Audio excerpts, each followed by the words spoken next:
Hey guys, in our last video we chatted about making money as a homemaker, and now we want to talk about stewarding money. Yeah, as a homemaker.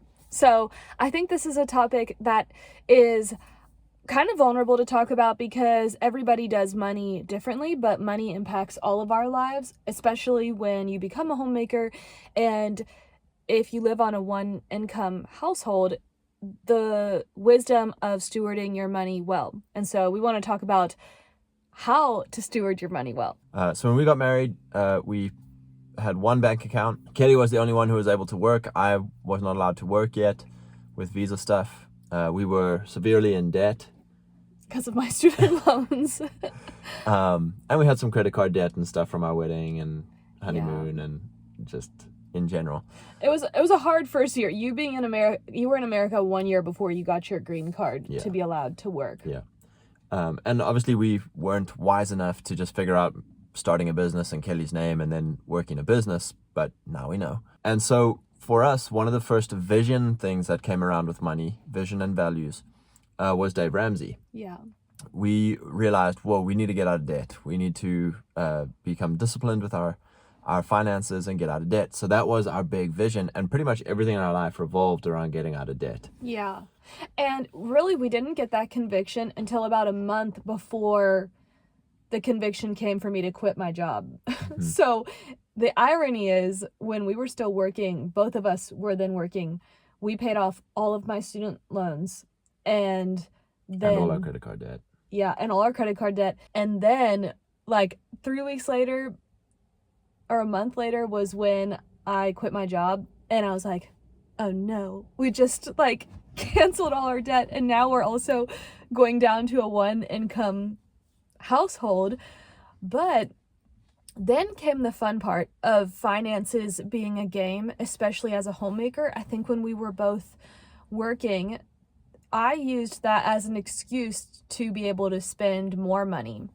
And we didn't really have a clear vision at that time of where we were going, what we wanted. We were just kind of going through the motions of life.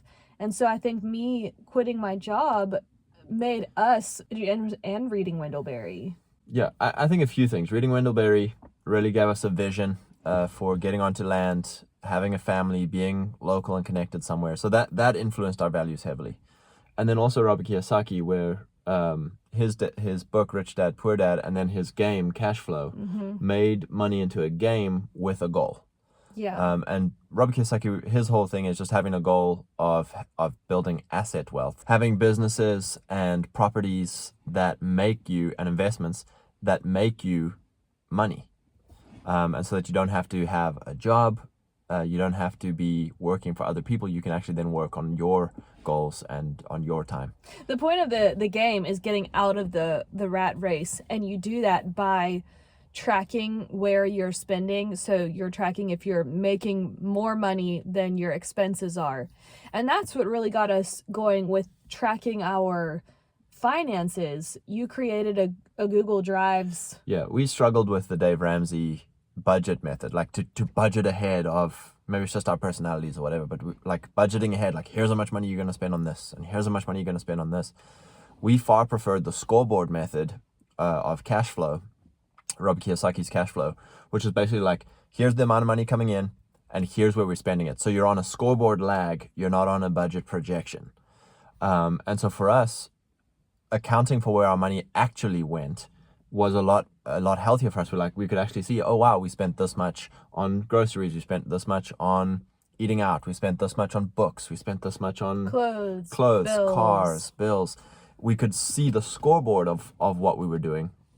And for us, I feel like at least it helped us with, wow, we should probably not eat out as much anymore, or we should probably not, whatever. For me, it was helpful to actually be the one tracking it, because I usually am the one that goes into our bank account and then puts it all down. In our one video we did on money about a year ago, we said we would share it. We never did, because anyone can create this, and we're not administratively gifted enough to figure out how to create a duplicate copy of what we do. But basically, it's a Google Drive. Alrighty, so here we have our budget tracker, just done in a Google Drive, and what we have is incomes, and you're going to list all of your income. So if you have a business, if you have rental property, if you have a day job, your side gigs, if you're selling products or services. And then you're going to want to have gifts and surprises, because people give you gifts, little surprises happen along the way. You want to make sure that you're tracking all of your income. You want to know where your money is coming from. So we've just put $500 as an example in each of these things. Let's say, you're making $500. They're all going to tally up at this bottom total income for the month. So Kelly will usually have a little notepad and go into our online banking, and just tally everything up. And then once a week or once a month, she'll come in and enter how much we made that month. And you can see it tallies up here in the total income. And then total expenses, it comes from these four expense categories. So we have generosity, including things like tithes, cash gift givings, if you take people out for coffee or lunch or whatever. Write that all down and it'll tally up. Investments, so these are things that you're buying that are valuable and keep their value or increase their value or bring you value. Life insurance, properties, business expenses, things that make you money. You spend money on them, but they make you money. Your living expenses, so food, transport, health, bills, just put it all in there. And then fun, things that are not necessary, but they are fun. You want to track all of that. And so what we'll do is it'll all come up there. And so in this example of details, it looks like we've made $3,400 this month, and our expenses have been $2,950. And so we are winning. Our cash flow is $450. We're winning. But let's say this month we went and spent big time and got a whole big old beef, $1,000. Now all of a sudden our cash flow is at negative $450. So what Kelly and I would do is we'd be like, wow, we really need to tighten up next month. Is this something that's out of the ordinary? And it's like, yeah, it was a big bulk purchase, so that shouldn't actually happen this coming month. Or if it was like, hey, petrol prices went up, or let's say it was something like this, where, hey, we went out to the coffee shop 100 times this week, then we're like, whoa, we really need to stop that this month so that we can start winning and get things under control this month. So that's how we kind of do our budget tracker. This is showing us if we're winning or not. So so if we can get to a place where, hey, we made $650 this month, we're winning, that's great. That all goes into assets and liabilities. So your bank account will grow. I actually will figure out how to put this in so that it automatically updates our bank account, but you can just check your bank accounts manually and put in what your bank accounts are sitting at, what your equity, if you've bought a house. So in this case, we put 10 grand down on a house and you got a 100 grand loan. This 100 grand loan is going to mean your net worth is at negative 80. Once you pay this off, so your net worth is going to change, and then you'll probably own the house and it'll be worth 100 grand, let's say. Your net worth is now at 110,000. So that's how that works. Same with car equity. If you own your car outright, how much could you sell it for? That's the worth of your car. If you still owe money on it, put that in there, and it'll minus 3 grand off your net worth. So that's how that little thing works. And then these are our goals, our expenditure goals. So generosity, investment, living, you can change those to whatever you want. But hey, this month we were 12% on generosity, we were 18% on investments, we were 46% on living, and 6% on fun. So we can know, are we kind of hitting the targets that we've set for ourselves? We can start adjusting course the next month. So that's how our budget tracker works. So we can see if we're net positive or in the negatives for the month. And for me, that was really helpful because it did make it a game of, okay, where else can we choose to cut? Where else can I? Because I'm the one that's spending most of the money. I'm the one who's buying groceries, clothes. I am the manager of our household. And so I think that's kind of the direction that we want to go with this video today is, how do we manage our money? How do we manage it? I know that some couples do finances in a way where the husband will give the wife an allowance of, this is how much money you can spend on groceries, this is how much money you can spend on fun, this is how much money you can spend on clothes each month. And some women really like that. How we work it though is we want to win on our cash flows. So our first goal is positive cash flow. At the end of every month, we want our income to be more than our expenses. So that's trackable. We can track if we're winning there or not. Our second win is our actual goals. So, you know, in the past, we've had goals like, hey, we're going to go to South Africa. So we need $3,000 for air tickets.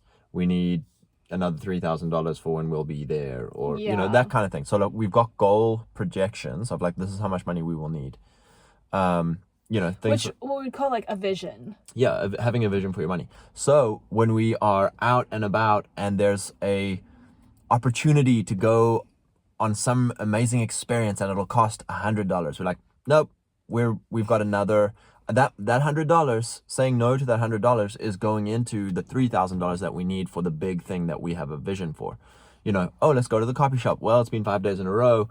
No, like that $50 is going to the trip. So what you really have to ask when it comes to managing money is, what are our goals? You know, so goals can be, we want to buy a piece of land. We want to go to some place on a trip or an experience. We have a health thing that we need to pay for or maintain. Being debt-free. Being debt-free, getting out of debt. Generosity goals. Projects, like we've got a project that we want to build or complete or achieve. So there's all of these things that, what are the important things that we want to spend money on this year? You need to be writing those things down. So practically for us, that looks like with our bees. We are happy we bought stuff from Dr. Leo, like $50 worth of stuff. We bought wool and his book, and it's like, yeah, it's $50, but that is towards our vision of beekeeping. Yeah.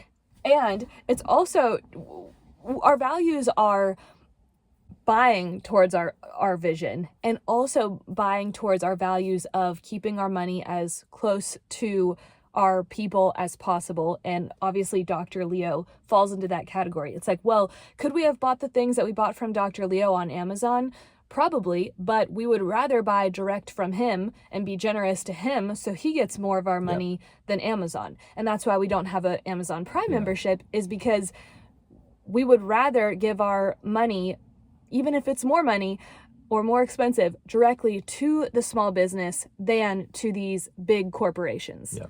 So that's how we evaluate a lot of our spending. You know, so often like things will come up, like sales will come up for like vitamins or supplements. And it's like, oh, this is going to be $100. Should we do this? And it's like, yeah, that's one of our visions is being healthy, and this whole fertility journey of like, does this serve that vision? Yeah. Yes. Like then there's no problem with it. You know, another one I can think of is like spending money on a rifle. You know, that was a big thing for us because like, wow, that's a lot of money. Do I want to go and buy a rifle? And it's like, all of our values point to, yes, we should have a rifle. So it's like no brainer. And that's part of our vision board, is like buying a rifle this year or buying ammunition or buying another vehicle. Is that something that's going to serve your goals for that year, serve the things you're trying to do that year? Then yes, go ahead and spend that money. If it's just it would be nice. Then it's like, well, tick off all the other values first that year. Then if there's money left over, go ahead. I do want to honor my husband in the way that he brings in an income by how I'm stewarding my money. And that's why Scott doesn't feel the need to give me an allowance every month, is because I'm not going to these expensive retail stores and paying for clothes full price. I'm looking to get the best value, highest quality, which you can get from a thrift store. You can get brand new clothes from a thrift store, and stewarding our money well. And if I don't find it, then I don't need it. And I think it's because we're first winning on the cash flow and winning on toward, like, we know what our goals are. Yeah. So it's like, if you're going out and spending $500 a month on clothes all the time, is that taking away from our other goals that we have on our budget sheet? And I think too, it's thinking of, is there a wiser way I can get this? That's the blessing of auctions. I mean, some of the things that I get from auctions, they are not needs. They're not stuff that I need, but the price that we get them for from auctions, I mean, my stoneware bowls that I got them for $6 from an auction, and I use them all the time.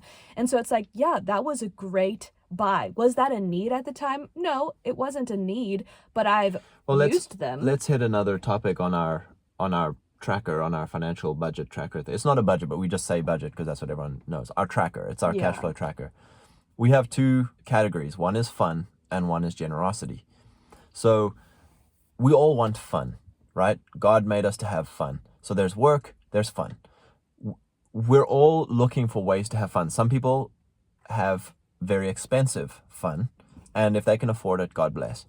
For the rest of us, it's like, what are the ways that you can get the most fun for the least money? And so like for you, you've identified like, hey, auctions and thrift shopping and yard sales are fun for you. Yeah. And they're not breaking the bank as if you are going and shopping at Target all the time. Or because Yeah. retail therapy is a thing for ladies, believe it or not. So just make sure it's in a way that's affordable.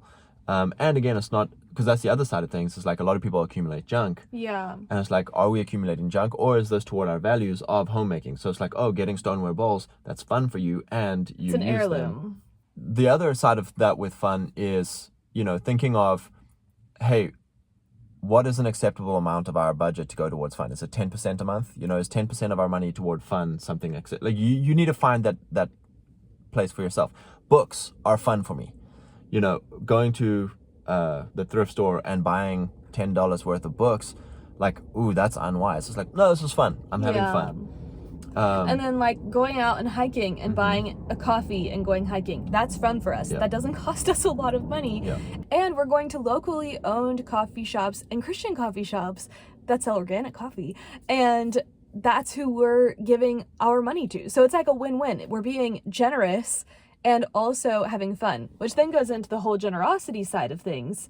Yeah, so we have a lot of different things for generosity. Like obviously, your church tithing generosity, your acts of generosity to people around you. We also look at it as well. There's certain things, like if you're going to a family event, instead of skimping corners, how can we be generous to our own family? If we're going to... The church potluck, like we're still going to buy the same quality ingredients that we would buy for ourselves as we would for bringing food to a potluck, which is easy to skimp on because it's like, well, why not just buy the cheapest thing? Yeah. But our values when it comes to food is so strong that our personal values are, it's like, well, if I would buy that for us to eat, then let's be generous. So we consider that to be generous, right? We want to be generous. And so if you end up chalking up a bit more expenses, but you're going to be generous about it. So the other way we think of that as well is like, let's say there's a product that you could buy cheaper on Amazon or cheaper at Walmart, but this local shop has it, for 20% more. We'll chalk that up as generosity. We want to be generous in our local place, generous to our family, generous to our community. And that comes part of stewarding your money. And then there's a quote that we've used in the past quite a lot. I'm going to butcher it, but buying locally or buying from people who you want to be generous to is charity wrapped in dignity. So you're not just giving people money, you're buying their product that they are trying to put out, or they're trying to do a work or a service.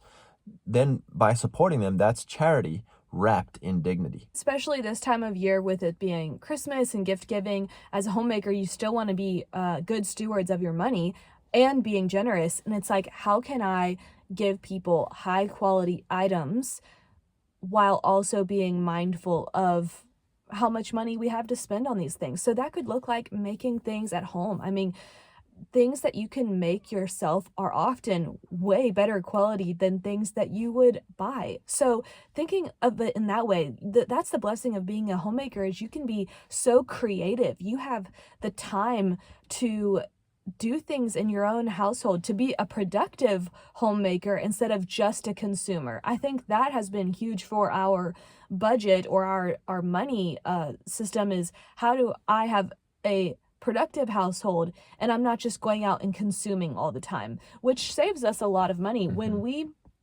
had our land in Kentucky, that season, I weighed and measured everything that we grew from our garden. We had a bunch of wild blackberries, and I figured up how much we were saving from growing our own food, because at the time I just quit working at Trader Joe's, so I knew how much everything would have cost if I had bought it from Trader Joe's, and I could figure out how much we were saving from what we were doing on our own land. And again, that makes it fun. It makes it a game. And you can think of your gifts in that way too. The things that you make at home, it could have cost you, I don't know, $6 to make vanilla infused jojoba oil that you give as a gift. If you were to buy that, it would be, I mean, there's some brands, it would be like $40 for something like that. Or homemade tallow. like thinking the value of the item that you're giving is much more than the actual cost of goods that it was. So Yeah. thinking about it in that way. Yeah. At the end of the day, money is not a bad thing. You know, the love of money is the root of all evil. So a lot of people are like, well, I wish I could just have $10 million and all my problems would go away. And the problem is the money itself is not a goal. Money is a tool to get you to your goals, to your value, to your vision. So something that we often encourage, that we do ourselves a lot, is like, what would we do if we had $10 million?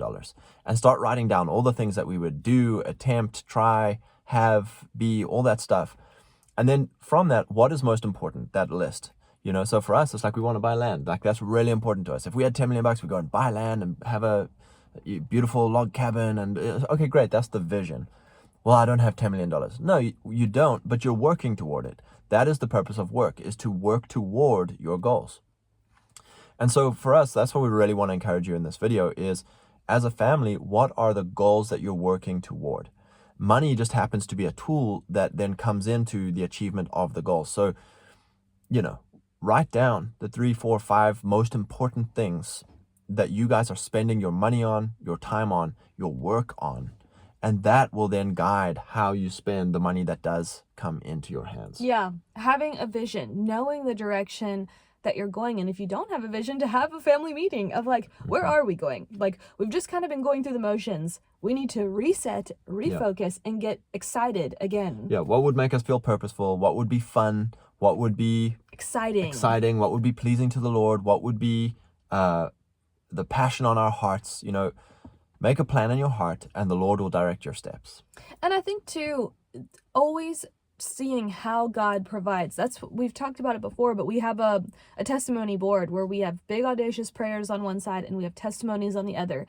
And I would say most of our testimonies are like God's provision and ways that he has provided for us financially that we could have never asked or imagined. We actually have a gifts and surprises line on our income for gifts and surprises, because you just never know how God is going to surprise you. We thought if we talked about this, it might be helpful for you guys. Praise God. God bless you. Happy Thanksgiving.